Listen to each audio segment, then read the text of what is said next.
Okey, Assalamualaikum warahmatullahi wabarakatuh. Dan berjumpa lagi di video yang baru bersama sebiji Proton wajah Kempro. Kempro tahun 2005 tak silap saya, ataupun 2006. Ini dia wajah Kempro automatic 1.6.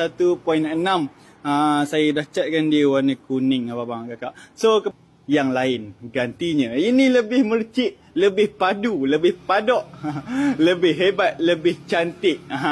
Ini dia orang kata warna kuning Honda. Kuning Honda pun boleh, kuning SpongeBob pun boleh. So abang kakak boleh tengok pada wajah ni.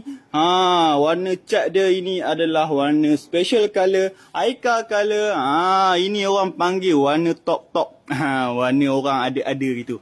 Macam kuning diraja pada. Memang cantik, memang kemas sangat-sangat. Abang boleh tengok pada bahagian side dia. Ini dia bang, rupa pada bahagian sisi, pada bahagian keliling dia. So boleh tengok pada bahagian tepi dia. Cantik bang, merilap bang. Warna kuning dia, saya suka sangat warna ni. So kereta ni pun dah dilengkapi dengan door visor. Tengok cermin dia berkilat tak berkilat. Kita dah buat kan. Cermin semua cantik. Kereta ni betul cuci kaki, cuci tangan sahaja. So boleh tengok juga pada rim ni bang. Rim original wajah, nampak cantik, kemas, tayar bunga tebal semua memang. Bukanlah katakan tayar baru, tak. Tapi tayar tu semuanya cantik lagi, bunga tebal-tebal saya bagi dekat abang kakak. So inilah dia pada raut wajah depan wajah ni.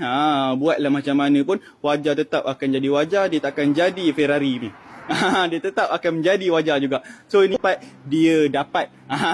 So jom kita lawat pula pada bahagian dalam wajah ni. Abang boleh tengok pada bahagian dalam ni, kita buka pintu dulu bagi dia cerah sikit. So ini dia pada bahagian dalam dia. Okey. So kat sini kita tak apa nak tengok cantik, kita tengok belah sana. Kita buka pintu bagi dia cerah sikit. Biar abang kakak puas hati tengok. Nanti gelap ni. So jom saya nak payung. Okey, kita start daripada bahagian co-pilot dia. Okey, so ni dia. Dia dah orang kata dihaskan dengan warna brown juga.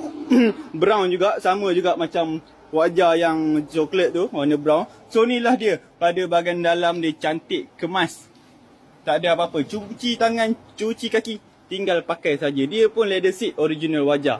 Tak ada ubah apa-apa pun. Semua saya restore balik, saya cuci balik, saya kemaskan balik. Yang mana koyak kita jahit, yang mana rosak kita tukar.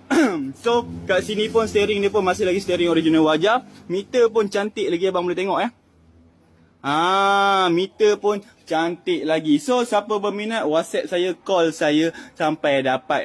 Dia trans